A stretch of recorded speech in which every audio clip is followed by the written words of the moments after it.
Why relationships disillusion you. Schopenhauer lens: imagine when you were disappointed by someone you loved. Not a stranger, not a colleague, someone you chose. Someone you let in. The person you created a prototype of the future out of, and then see, gradually or abruptly, not be what you needed them to be. Perhaps they were emotionally indifferent, somehow you kept attempting to correct.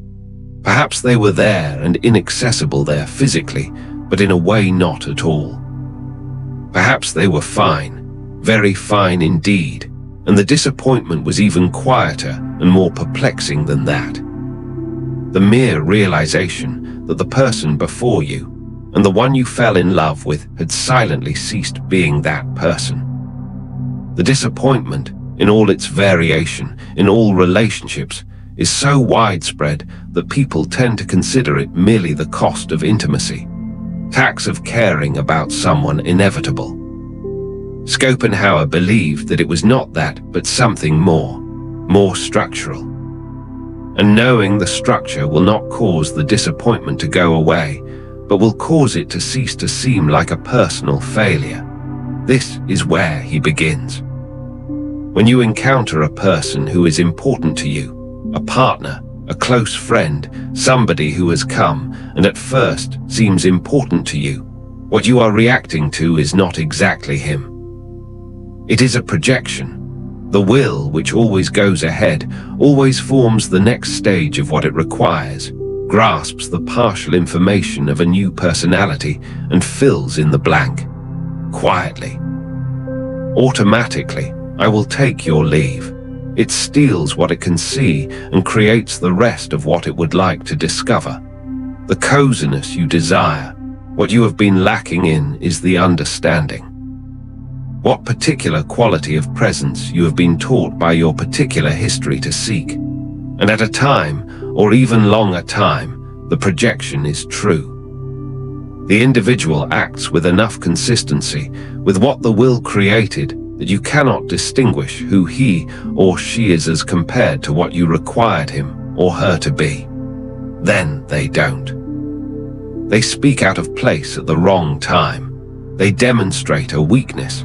They do not appear as the projection had promised they would. And the disillusionment which you experience is not merely regarding what they did. It is the shock of the projection that comes into contact with the reality. The construction of the will came into conflict with a real human being who was never consulted on what she was to represent.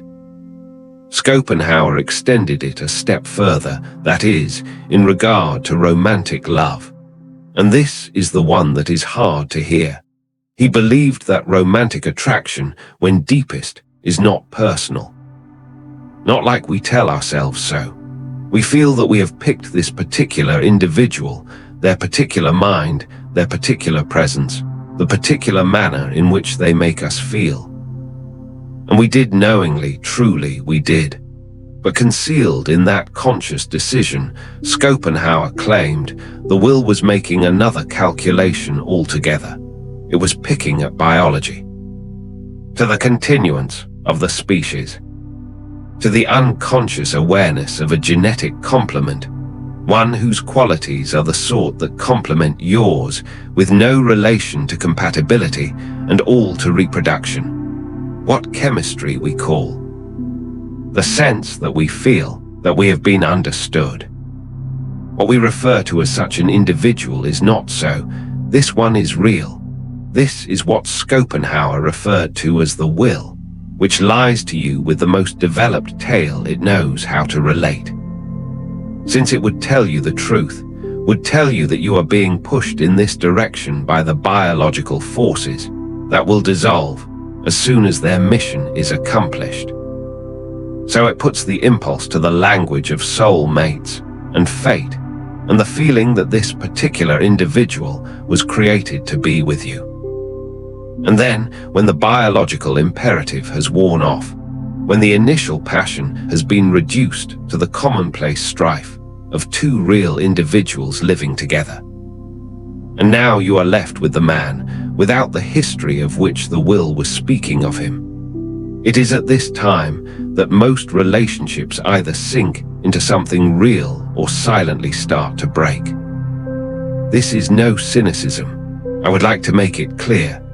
Schopenhauer does not mean that love does not matter or relationships are pitfalls or intimacy wastes your time. He is stating that the love which the will sells you at the start, the overwhelming feeling, the all-explaining, this is the answer feeling, is not the love which really supports a life. What version is the will speaking? In a very high-pitched, desperate, full-stop manner.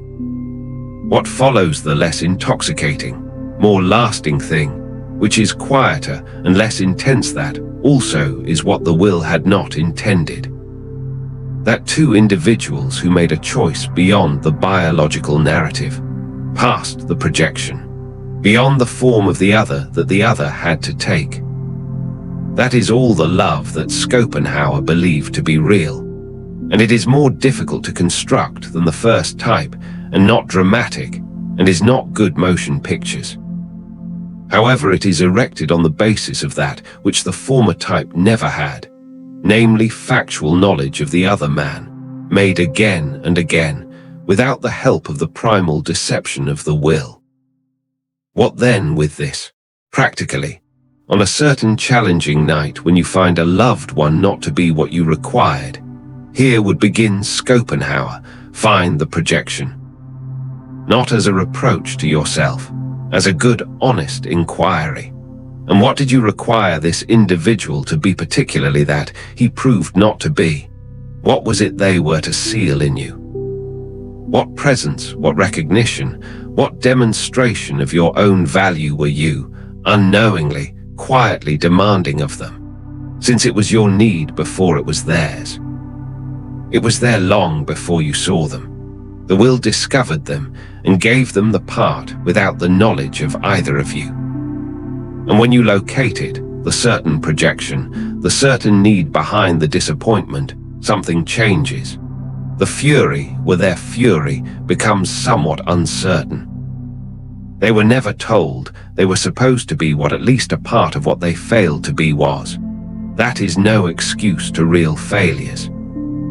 It does not imply that everything that disappoints is a projection and that it is the fault of no one. There are those who really betray the people who believed in them. That is fact and fact. However, much of the disappointment of relationships, more than most people would like to admit, is the will coming in with an invoice. The estimation of the bill made a long time after the actual deal. The relationships that are sustained, those which do become truly sustaining and not quietly draining, seem to have one thing in common. Both the individuals have at one time or another looked beyond the projection, have seen the real person, small, inconsistent, not all that the will first promised, and taken him or her. Not that they are perfect, not that the need was satisfied to the full extent, but since the actual individual, plainly visible, proved to be worth more than the hoped-out one ever was. It is a painful sight. It means releasing the one you wanted them to be. And what that relationship was going to give you was to leave the story which the will was telling you. But beyond that, letting go there is of that the projection never could have provided. An actual person, present, real, flawed in certain aspects you now know so well. And the silent, undress, utterly underestimated practice of being familiarized with one who is not a reflection of your own demands, but a different human being who has decided, despite her perceptual familiarity with you, to remain. It is not the love the will vowed you. It is better. Subscribe. I shall meet you in the following.